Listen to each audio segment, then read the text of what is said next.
We have to go back to, our basic premise is that we believe light can help you live a better life. It can help you reach your best life. But it is a journey, and getting there can be tough. So I've got top five lists, or five lists. I don't know why, it just happened that way. The top 5 reasons lighting is expensive. I'm going to start with that. Then we're going to look at the 5 layers of better lighting. Then top 5 tips for lighting triage, which means lighting you can do without hiring Jeff. And then our top 5 tips for building brighter. I can't read today, it's too much root beer.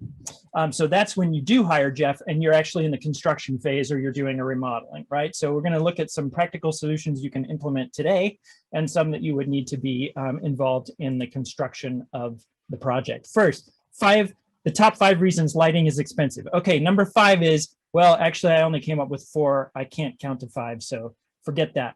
But number 4 is that more fixtures cost more money. And good lighting is often not just recessed downlights. When we talk about architectural lighting, so we're not even talking about decorative lighting, we use a lot of different tools to properly illuminate a space. And if we're going to use more tools, it's going to cost more money. Reason number 3, time is money. If you're going to hire a designer, that designer is spending time on the project. That takes money. And the way that lighting design is normally done is you find a designer, you get a proposal, you negotiate, you start the design, you have no idea what's going on. Eventually it goes out to bid, it comes back in way too expensive. So then you go back and you redesign, and eventually I've seen designs where people just say, forget it. And they just they throw it all away and go back to whatever they originally had. That's expensive, right? It costs money. The number 2 reason, better stuff costs more money. So we were talking earlier about cans, right? There's a reason these were called can lights, right? Because they were coffee cans in the beginning. The unfortunate thing is that technology has evolved and we're still putting these in the ceiling. Better equipment, I don't know if you can call it a can anymore. I wouldn't. We call it a recessed downlight. But better equipment costs more money. We talk to our clients, in fact, about a range of costs. That was an unintended pun, actually, between sort of, think about the appliances you're putting in the home, because lighting equipment also comes in a range of different pieces, and you may be putting the wrong piece in your home. But the number 1 reason that lighting is too expensive is because we think so. It's just that we've been trained that way. It's kind of like, can you say that a 2,000 square foot house is a really high quality house? You can't, right? Because the 2,000 feet tells you absolutely nothing about the quality of the house.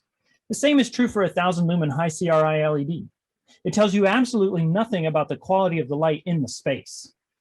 So we've gotten into a sort of quantity over quality thing, and we've taken lighting and engineered as much cost as possible out of it. So it becomes a commodity. Like, I don't want to pay for the 2x4s, because I don't see them. We want the same thing for lighting. So the budget, why is it expensive? It's expensive because we can deliver light so cheaply now that it's like 0.1% of the construction budget. And so if you triple the lighting budget, all of a sudden it shows up as 5%. It's a big number. It starts to get intimidating. So 5 reasons why people aren't getting good lighting, but then there's 5 layers of better lighting. So at the end, ultimately, what is it that we're looking for on a project? And we talk about the 5 promises of light. And the first promise is that light can help us see what we're doing so we can do it better. This is about where most lighting stops. We just have light for function. We just have light that helps us see what we're doing. But of course, you need different light for different things, right? The second promise of light is that light can help us know where we are, where we're going, who's with us, what's on their faces, etc. The third promise of light is that light can help us feel better. We could go into light and health all day long, but light, we know now, can help us feel more alert during the day and more relaxed in the evening. Light also helps us focus on what's important to us, whether that's a crayon drawing from a niece or nephew, or an architectural detail, a hand-hewn beam that is, the pride and joy of the new project. And finally, light can help us adapt to changes easier. So we need different light, and our bodies need to change from, the point we're working on a proposal at our desk to, say, later in the evening when we're having a romantic dinner. Call those 5 promises. I would say they're hidden in every beam of light. And this is where we talk about layers of light. So we say, you know what, layers of light are there, change easier, focus clearly, feel better, know more, do better. I think about light from that perspective instead of the, oh, how many lumens do we have or how many CRI do we have? That's an outcome later, at the end of the design process. And like red velvet cake or like a prism, you can take away a layer of light and you still have a pretty good experience. But the way lighting works is the more of that you take away, you get less and less experience till the light is actually causing harm. It's not doing as much positive as it was, and it's even doing harm. So we try to get all 5 of these into a project.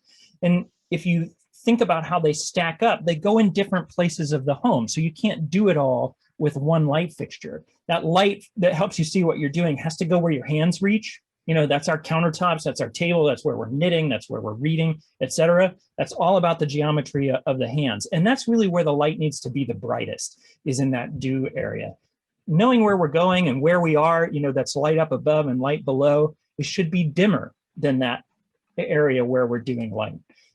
Light that helps us feel better has to be in the narrow field of vision. It has to be where we can see it. So that's where windows go. But at nighttime, when the windows turn into black mirrors, what happens to the rest of the space that you're looking at? That's where we need light that helps us feel better. Focus clearly has to be in that zone, but it has to be, according to the IES, 3 times brighter than the other areas. So, you have to have a focal point in there for your eye to rest on it. And then being able to have all these layers and control them separately is what allows us to adapt to changes. So it's what allows us to watch a movie at one point and, have friends over for a game night in another time, I guess, but, at another moment. So quickly, 5 top tips for lighting triage. And by lighting triage, I mean, what's going on in the bedrooms in this 1925 house right now. You go in there, you turn on the ceiling fan light, and you're like, oh no, we've got to do something about this. Smarter bulbs. Philips Hue, American Spectrum, LifeX, all those other bulbs. You can get bulbs into all of those places, and at least you can start to dim and change the color. That is a possibility. If you don't want to go that far, go to better bulbs. And that's one of the things that's on the Dropbox site is this PDF. We tested a ridiculous amount of bulbs over a couple of years, and these are our current favorites. They may not be our favorites a year from now because, as we were talking about earlier, the technology is changing like the speed of our phones, and light is moving in that direction as well. So if you want this, you can grab those. And I think the little light bulb there is actually a link to a site. They may not have them at that site anymore, but we tried to make it easy to buy. 3 dimmers, lots of them. We put everything on dimmers, and I mean everything on dimmers. We have an iris in our eye. It opens and closes, and yet our light always stays the same. We need more light in certain parts of the day and less parts at other. Everything in your house should be on a dimmer. I'm just going to leave it there. Accent lights for your eyes. So you think about that light that helps us feel better. So here was a bedroom in one of my previous homes with the ceiling fan light, right? There's plenty of light in this room. Isn't this a romantic place? Isn't this a relaxing place? No. So with an accent lamp and 2 little, wall sconces from IKEA, you can transform the way the space feels. And it was probably $100 worth of stuff. It doesn't have to be super crazy expensive to do something, nice. This is a light fixture I pulled out of an old house. I just put a nightlight bulb in it and, turn it upside down and put a cord on it. And now I have a little glowy light on the mantle. Think of it as candles or Christmas lights that you have permission to use all year, right? Our eye likes that sparkle. It's like having a campfire in your house. And I try to put them, if you're sitting in a living room, for example, wherever you and the people you live with sit, just hold your head straight, and that's where the accent light goes, right? It should go somewhere in there where you can see it. And where does the task light goes? It goes right behind, it goes right at your shoulder. So that's where you need that. One lamp fits all. So we talked about 5 layers. You can get them from a lamp, right? If the lamp is a good lamp, it's going to give you that soft light going up. It's going to give you soft light going down. The shade is giving you an even softer, smoother, good feeling light coming out of the sides of it. It gives you the brighter task light, and then that light fades off towards the floor. And if it's got 2 bulbs or a dimmer on it, you can use it for different, it'll help you change, easier. So you can go into a living room with, like this is the living room from that previous house, another ceiling fan light syndrome. I love this. It's pointed it so you're, miserable in every chair. If you turn, if you put in 4 lamps and there are a couple of accent lamps in here, again, the space is transformed completely. And there was no electrical work done in this. Now, this isn't the best lighting in the world, but it's a heck of a lot better than it was in the first photo.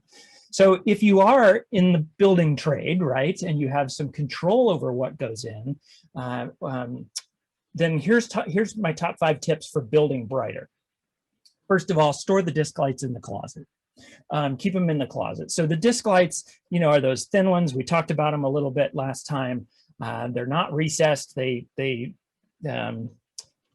call them recessed lights. They really shouldn't. They don't behave in even remotely the same way. They have LEDs inside that reflect light out through a diffuser of sorts. And most of them are going to put out light in a distribution pattern that is completely different from a recessed light.